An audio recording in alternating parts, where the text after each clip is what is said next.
خصنا نهضروا على المشكل ديال المغاربه مع الفرونسي، ولا احسن المشكل مع المغاربه اللي كيهضروا فرونسي في المغرب.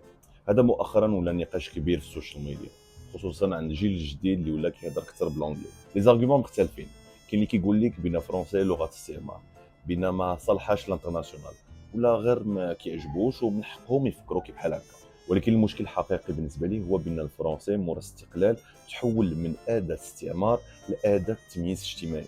بغيتي تقرا مورا الباك خاصك الفرونسي، بغيتي دوز اونتروتيان خاصك الفرونسي، بغيتي كريدي خاصك الفرونسي، بغيتي تمشي للريستورون خاصك الفرونسي. وهادشي في وسط بلاد اللي عنده كلغات رسميه العربيه والامازيغيه. الفرونسي ولا اكبر سامبول ديال العنف الاجتماعي اللي كيعيشوا بزاف ديال المغاربه في البلاد.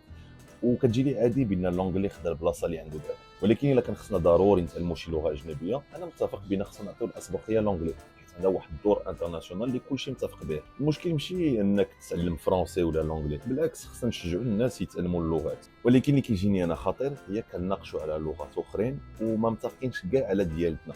لا، النقاش وصل لواحد المرحله فين قنعنا راسنا بان محتاجين اللغه ديال البراني باش نكونوا بروداكتيف، باش نتعلموا. وهادشي خطير حيت كنهبطوا بالقيمه ديال هويتنا. والرساله اللي كنقولوا لراسنا هي بان المغربي باش ينتج شي حاجه خصو ضروري يفكر بالدماغ البراني. هذا الفيديو خارج على اللي مولف كندير، ولكن هذا هو الراي ديالي، واذا ما كنتوش متفقين قولوها لينا في كومونتير. تهلاو.